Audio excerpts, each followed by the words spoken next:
A mathematician just completed the orbital map of a world that has never been photographed, and it is not hidden because it is small. It is hidden because it is too far away, too cold, and too dark for our best telescopes to finish looking. In 2016, Caltech astrophysicists Konstantin Batygin and Michael Brown published a study in the Astronomical Journal that changed how solar system scientists think about the edge of our cosmic neighborhood. They analyzed a specific class of distant objects called extreme trans-Neptunian objects, or ETNOs, icy bodies orbiting beyond Neptune with extremely elongated paths that take them hundreds of astronomical units from the Sun.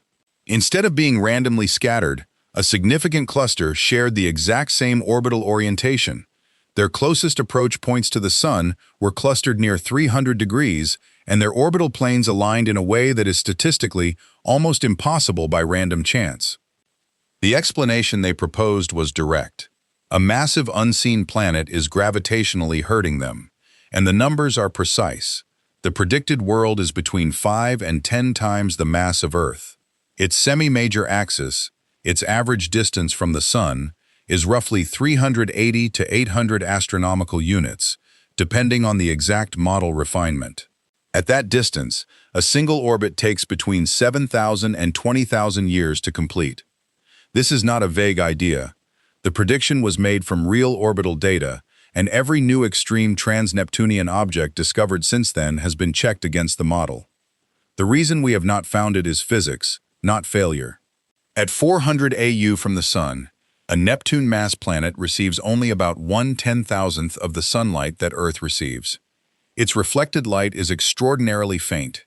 Its internal heat is minimal because it is not actively formed like Jupiter. It is a single, cold, distant body. Before it can be directly imaged, the search requires enormous telescopes surveying enormous areas of sky to very faint magnitudes. NASA's WISE satellite already ruled out larger possibilities.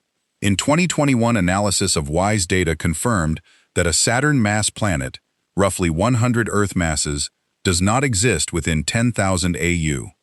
A Jupiter mass planet is ruled out to roughly 26,000 AU. So Planet 9, if it exists, is much smaller than those giants, likely a super-Earth or mini-Neptune rather than a gas giant. That makes it harder to find, but it does not make it impossible. The most active direct search is running right now at the Subaru Telescope in Hawaii.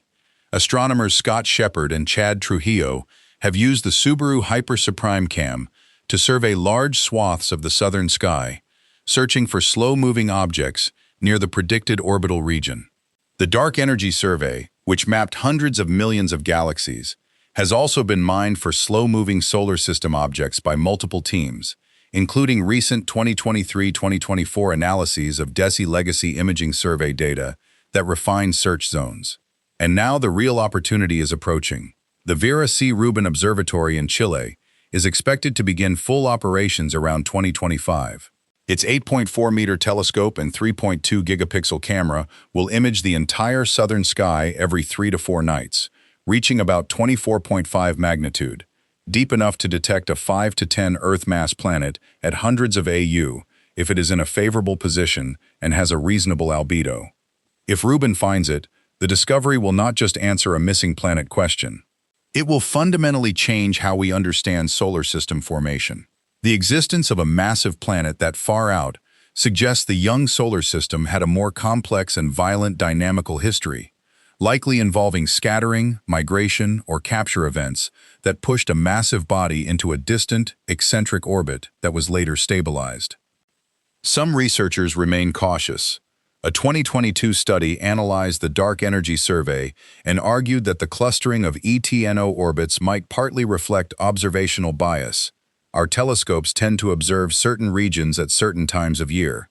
Batygin and colleagues responded vigorously, adding more objects and refining statistical tests. As of 2024 and 2025, the clustering signal has held, though direct detection has not yet occurred. The question is no longer whether Planet 9 should exist. The physics and the orbital mechanics support it. The question is whether our technology and our search patterns can finish the job before the orbit takes it to a part of the sky we have not fully mapped. So here is what I want from you. If Rubin Observatory points its camera at the predicted region in the next 2 years and finds nothing, does that mean Planet 9 is dead? Or just that our search window was wrong? Drop your answer below and follow for more cosmic mysteries that could be solved by the next telescope.